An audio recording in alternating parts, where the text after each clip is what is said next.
ഓം ശ്രീ ഗുരുഭ്യോ നമ. ജ്യോതികുമാർ ചാനലിലേക്ക് ഏവർക്കും സ്വാഗതം.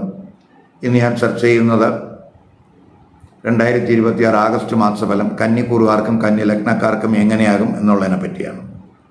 അതായത് ഉത്തര നക്ഷത്രത്തിൻ്റെ അവസാന 3 പാദം, അത്തം, അതുപോലെ ചിത്ര നക്ഷത്രത്തിൻ്റെ ആദ്യത്തെ 2 പാദത്തിൽ പെടുന്നവർക്ക്, അതുപോലെ കന്നി ലഗ്നക്കാർക്ക് ആഗസ്റ്റ് മാസം എങ്ങനെയാണ്. ആദ്യം നമുക്ക് ഈ കന്നിക്കൂറുകാർക്കും കന്നി ലഗ്നക്കാർക്കും ആഗസ്റ്റ് മാസത്തിലെ ഗ്രഹസ്ഥിതി എങ്ങനെയെന്ന് നോക്കാം.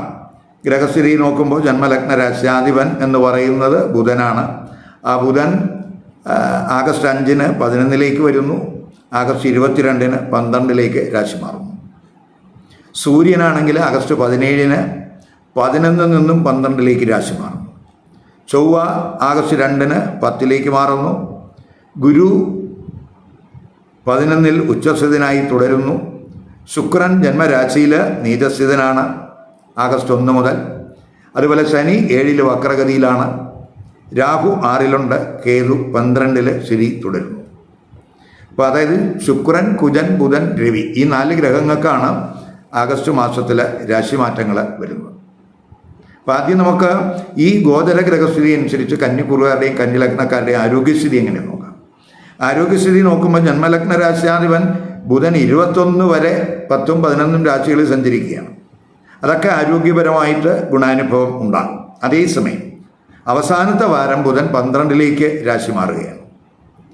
അപ്പോൾ അതുപോലെ ജന്മരാശിയിൽ അത് ചിലപ്പോൾ ആരോഗ്യ പ്രശ്നങ്ങൾ ഉണ്ടാക്കാം. ജന്മരാശിയിൽ വക്രശനിയുണ്ട്, വക്രശനി ദൃഷ്ടി ചെയ്യുന്നുണ്ട്, കുജൻ ദൃഷ്ടി ചെയ്യുന്നുണ്ട്. ശുക്രൻ ജന്മരാശിയിൽ നീചസ്ഥിതനാണ്.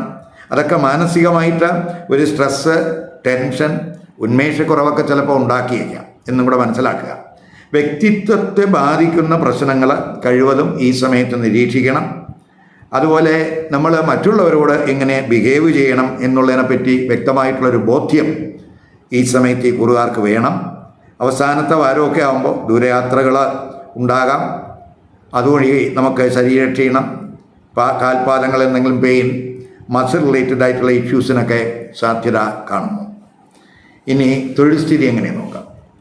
തൊഴിൽപരമായിട്ട് നോക്കുമ്പോൾ 10ാം ഭാവാധിപനാണ് ബുധൻ. ആ ബുധൻ ആഗസ്റ്റ് 4 വരെ 10-ലും അതിനുശേഷം 11-ലും 21 വരെ 11-ലും ശേഷം 12-ലേക്കും രാശി മാറുകയാണ്. അപ്പോൾ തൊഴിൽപരമായിട്ട് ആദ്യ പകുതി വളരെ നേട്ടങ്ങളുണ്ടാകും. ആദ്യത്തെ 3 വാരം 3-8 ഭാവാധിപനായിട്ടുള്ള ചൊവ്വ 10-ൽ വരുന്നു. അപ്പോൾ 10-ലെ ചൊവ്വയ്ക്ക് ദിഗ്ബലമുള്ള സമയമാണ്. എങ്കിലും കുജൻ അഷ്ടമ ഭാവാധിപനായതുകൊണ്ട് തൊഴിലിൽ ചിലപ്പോൾ അപ്രതീക്ഷിതമായിട്ടുള്ള ചില മാറ്റങ്ങൾക്ക് സാധ്യത കാണുന്നുണ്ട്.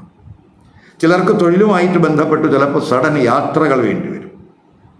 പ്രൊമോഷൻ വഴി ചിലപ്പോൾ ട്രാൻസ്ഫറിനും സാധ്യതയുണ്ട്. യാത്രകൾ കൊണ്ട് തൊഴിലിൽ ഗുണാനുഭവങ്ങൾ ഉണ്ടാകുന്നതിനും സാധ്യത കാണുന്നുണ്ട്. അതുപോലെ തന്നെ സഹോദരങ്ങൾക്ക് തൊഴിലിൽ ഉയർച്ച പ്രതീക്ഷിക്കാം. അതേസമയം ഈ തൊഴിലിടത്ത് നമ്മൾ കഴിവതും പൊളൈറ്റായിട്ട് ബിഹേവ് ചെയ്യണം. മേലുദ്യോഗസ്ഥരുമായിട്ട് ഇൻ്ററാക്ട് ചെയ്യുമ്പോഴൊക്കെ അഗ്രസീവ് എനർജി കൂടാതെ നോക്കണം. അഭിപ്രായങ്ങൾ നമുക്ക് നമ്മുടെ അഭിപ്രായങ്ങളൊക്കെ തുറന്ന് പറയുന്നത് ചിലർക്ക് ചിലപ്പോൾ ഇഷ്ടപ്പെടില്ല എന്നും കൂടെ നമ്മൾ മനസ്സിലാക്കണം. അത് മനസ്സിലാക്കി വേണം നമ്മൾ അഭിപ്രായങ്ങൾ പറയേണ്ടത്. അതുപോലെ തന്നെ 5 മുതൽ 21 വരെ ബുധനും ഗുരുവൊക്കെ യോഗം ചെയ്യുകയാണ് 11-ൽ. അപ്പോൾ തൊഴിലിടത്ത് തൊഴിലുമായിട്ട് ബന്ധപ്പെട്ടിട്ടുള്ള ലക്ഷ്യങ്ങൾ കൈവരിക്കുന്നതിന് വളരെ പോസിറ്റീവായിട്ടുള്ള സമയമാണ് 2ഉം 3ഉം വാരം എന്ന് പറയുന്നത്. അത് ചിലപ്പോൾ നമുക്ക് ഫ്രണ്ട്ഷിപ്പ് വഴി, സോഷ്യൽ സർക്കിൾ വഴി ഒക്കെ തന്നെ ജ്യേഷ്ഠ സഹോദരങ്ങൾ വഴിയൊക്കെ ഗുണാനുഭവം ഉണ്ടാകാൻ സാധ്യതയുണ്ട്. തൊഴിലന്വേഷകർക്ക് അനുകൂല സമയമാണ് ആദ്യത്തെ 3 വാരം. കരിയർ തലത്തിലൊക്കെ അച്ചടക്കം നിലനിർത്താൻ നമ്മൾ ശ്രദ്ധിക്കണം. കർമ്മകാരകനായിട്ടുള്ള ശനി 7-ൽ വക്രത്തിലാകുന്നതും 6-ൽ രാഹുവിൻ്റെ സ്ഥിതി വരുന്നതും ഒക്കെ തന്നെ വർക്ക് റിലേറ്റഡ് ആയിട്ടുള്ള ഇഷ്യൂസ് പരിഹരിക്കാൻ സഹായകമാണ്. കോവർക്കേഴ്സുമായിട്ടുള്ള സഹകരണമൊക്കെ ഈ സമയത്ത് പ്രതീക്ഷിക്കാം. അതുപോലെ തൊഴിലന്വേഷകർക്ക് ടെസ്റ്റിലും ഇൻ്റർവ്യൂകളിലൊക്കെ തന്നെ മികച്ച പ്രകടനത്തിനും ഒക്കെ അനുകൂല സമയമാണ്.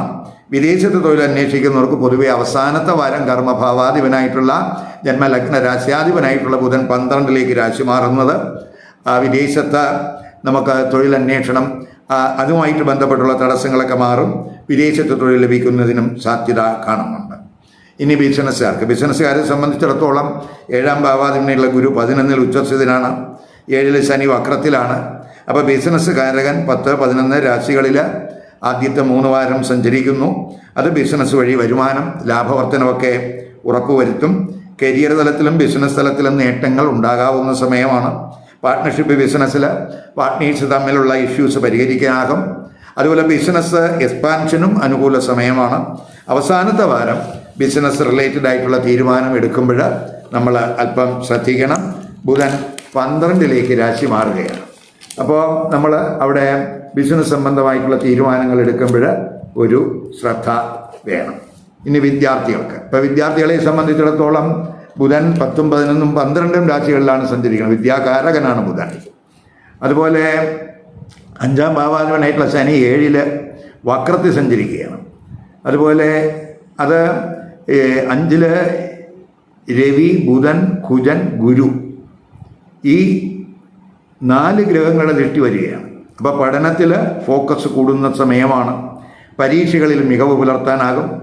പൊതുവെ ബുദ്ധിശക്തി, മെമ്മറി പവറൊക്കെ കൂടുന്ന സമയമെന്ന് പറയാം. ഇഷ്ടവിഷയങ്ങളിൽ അഡ്മിഷൻ സാധ്യമാകുന്ന സമയമാണ്. 9-ാം ഭാവാധിപനായിട്ടുള്ള ശുക്രൻ ജന്മരാശിയിൽ നീചസ്ഥിതനാണ്. വക്രശനി നമ്മുടെ 9-ലൊക്കെ ദൃഷ്ടി ചെയ്യുന്ന സമയം കൂടെയാണ്.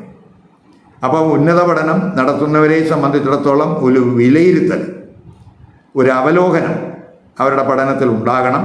സീനിയർ അധ്യാപകരുമായിട്ട്, ഗുരുക്കന്മാരുമായിട്ട്, മെൻറ്റേഴ്സുമായിട്ടുള്ള കമ്മ്യൂണിക്കേഷനിലൊക്കെ വളരെ ശ്രദ്ധിക്കണം. പ്രായോഗികമായിട്ട് ചിന്തിക്കുകയും അതുപോലെ ഈശ്വര ചിന്തയൊക്കെ കൂടുന്നതൊക്കെ ഈ സമയത്ത് ഗുണം ചെയ്യും എന്ന് മനസ്സിലാക്കുക. ഇനി ധനസ്ഥിതി ചിന്തിക്കുമ്പോൾ 2-ാം ഭാവാധിപൻ ശുക്രൻ ജന്മരാശിയിലാണെങ്കിലും നീചസ്ഥിതനാണ്.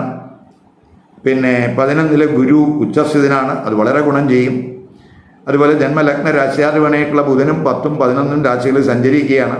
അപ്പോൾ ഗുരുവും ബുധനും ഒക്കെ ഇച്ഛാപൂർത്തി സ്ഥാനത്ത് വരുന്നത് ധനവരവ് കൂടുന്നതിന് സഹായകമാണ്. പല സോഴ്സുകളിൽ നിന്ന് ധനനേട്ടം പ്രതീക്ഷിക്കാം. അതുപോലെ പൊതുവെ നമ്മൾ ആഗ്രഹങ്ങൾ നിവർത്തിക്കുന്നതിന് ഇച്ഛാപൂർത്തി സ്ഥാനത്താണ് ഈ 2 ഗ്രഹങ്ങളും വരുന്നു എന്നുള്ളതുകൊണ്ട് ആഗ്രഹങ്ങൾ നിവർത്തിക്കുന്നതിന് അനുസൃതമായിട്ടുള്ള സാമ്പത്തിക ശേഷി ഈ സമയത്തുണ്ടാകും.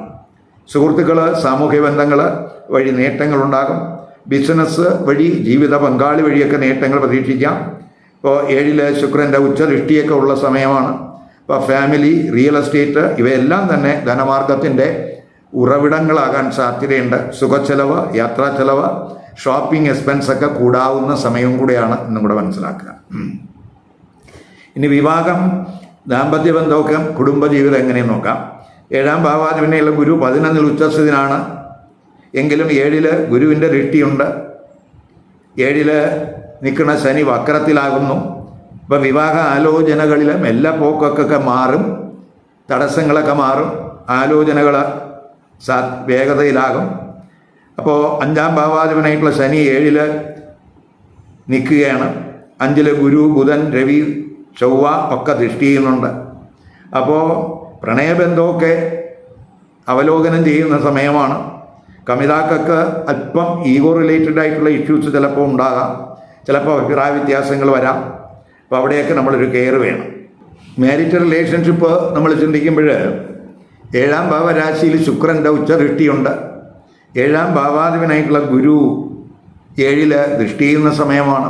7-ൽ നിൽക്കുന്ന ശനി വക്രത്തിൽ സഞ്ചരിക്കുന്ന സമയമാണ്. അപ്പോൾ മാരിറ്റൽ റിലേഷൻഷിപ്പ് പൊതുവെ നമുക്ക് ഇമ്പ്രൂവ് ചെയ്യുന്ന സമയം എന്ന് പറയാം. മാരിറ്റൽ റിലേഷൻഷിപ്പിൽ എന്തെങ്കിലും ഇഷ്യൂസ് ഉണ്ടെങ്കിൽ അതൊക്കെ നമുക്ക് ചർച്ച ചെയ്ത് പരിഹരിക്കാൻ അനുകൂലമായിട്ടുള്ള സമയമാണ്. അത് നമ്മുടെ ബന്ധമൊക്കെ ദൃഢമാകുന്നതിന് സാധ്യതയുണ്ട്. ജീവിത പങ്കാളിയുടെ ആരോഗ്യ പ്രശ്നങ്ങൾക്കൊക്കെ തന്നെ ഒരു ശമനം ഉണ്ടാകുന്ന സമയമാണ്. ജീവിത പങ്കാളിയുമായിട്ടൊക്കെ ചിലപ്പോൾ ദൂരയാത്രകൾ, ഷോപ്പിങ്ങിനൊക്കെ സാധ്യതയുണ്ട്. അതുവഴിയൊക്കെ പൊതുവേ സന്തോഷ അനുഭവങ്ങളൊക്കെ ഉണ്ടാകും. ജീവിത പങ്കാളി വഴി ധനനേട്ടമൊക്കെ പ്രതീക്ഷിക്കാം. അതിനനുകൂലമായിട്ടുള്ളൊരു സ്ഥിതിയാണ് കാണുന്നത്. കുടുംബജീവിതം ചിന്തിക്കുമ്പോൾ 2-ാം ഭാവാധിപനായ ശുക്രൻ ജന്മരാശിയിലാണ്, എങ്കിലും നീചസ്ഥിതനാണ്. 4-ാം ഭാവാധിപനായിട്ടുള്ള ഗുരു 11-ൽ ഉച്ചസ്ഥിതനാണ്. അതൊക്കെ കുടുംബജീവിതത്തിൽ ഒരു ട്രാൻസ്ഫർമേഷൻ്റെ സമയമെന്ന് പറയാം. വീട് പുതുക്കൽ, സുഖസൗകര്യങ്ങൾ മെച്ചപ്പെടുത്തൽ ഒക്കെ ചിലപ്പോൾ ഈ സമയത്തുണ്ടാകാം. വസ്തു വാഹനം വാങ്ങാനൊക്കെ ആഗ്രഹിക്കുന്നവർക്കും അനുകൂല സമയമായിട്ട് കാണുന്നുണ്ട്.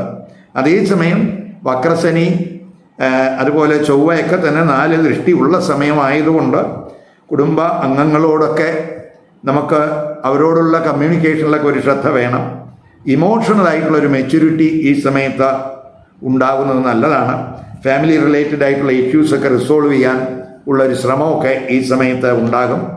ആഗസ്റ്റ് 1, അതുപോലെ 5, 6, 13, 14 അതുപോലെ 28, 29 ഈ തീയതികൾ അനുകൂല ദിവസങ്ങളായിട്ട് കാണുന്നില്ല. അപ്പോൾ ഈ ദിവസങ്ങളിൽ ശുഭകർമ്മങ്ങൾ ഒഴിവാക്കണം, പുതിയ സംരംഭങ്ങൾ ഒഴിവാക്കണം, ഈ ദിവസങ്ങളിൽ ഒഴിവാക്കണം. അതുപോലെ പ്രധാനപ്പെട്ട തീരുമാനങ്ങൾ ഈ ദിവസങ്ങളിൽ എടുക്കാതിരിക്കാനും ശ്രദ്ധിക്കണം. ഇവിടെ ഞാൻ പറഞ്ഞത് കന്നിക്കൂറുകാരുടെയും കന്നിലഗ്നക്കാരുടെയും ആഗസ്റ്റ് മാസത്തെ ഗ്രഹസ്ഥിതി അനുസരിച്ചുള്ള ഫലങ്ങളാണ്. ഇതൊരു പൊതുഫലമായിട്ട് വേണം അറിയേണ്ടത്.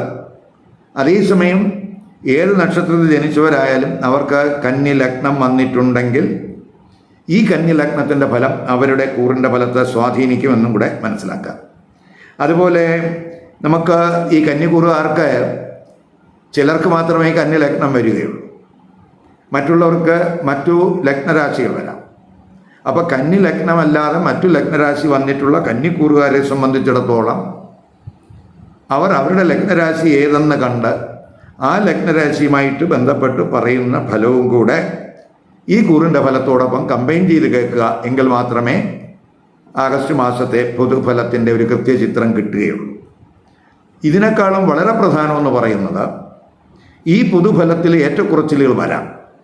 അത് ഈ കന്നിക്കൂറുകാർക്കും കന്നി ലഗ്നക്കാർക്കും ഇപ്പോൾ നടക്കുന്ന ജാതകത്തിൽ ഇപ്പോൾ നടക്കുന്ന ദശ, അപകാരം, ഛിദ്രം അവയ്ക്ക് വളരെ പ്രാധാന്യമുണ്ട്. അപ്പോൾ അവയുടെ സ്വാധീനം ഈ പൊതുഫലത്തിൽ ഏറ്റക്കുറച്ചിലുണ്ടാകാം. അപ്പോൾ ഇപ്പോൾ നടക്കുന്ന ദേശീയ അപകാരം, ഛിദ്രമൊക്കെ ജാതകത്തിൽ ഇഷ്ടസ്ഥാനത്ത് വയ്ക്കുന്ന ഗ്രഹങ്ങളുടേതാണോ അല്ലയോ എന്നുള്ളതൊക്കെ അറിയണം. ഇതൊക്കെ നമുക്ക് ജാതക നിരീക്ഷണത്തിലൂടെ മാത്രമേ പറയാൻ കഴിയുകയുള്ളൂ എന്നും കൂടെ മനസ്സിലാക്കുക. ഈ വീഡിയോ ഇഷ്ടപ്പെട്ടുവെങ്കിൽ ലൈക്ക് ചെയ്യുക, ഷെയർ ചെയ്യുക. അതുപോലെ സബ്സ്ക്രൈബ് ചെയ്യാത്തവർ സബ്സ്ക്രൈബ് ചെയ്ത് കാണുക. മറ്റൊരു പുതിയ വിഷയവുമായി അടുത്ത വീഡിയോയിൽ കാണാം. നമസ്കാരം.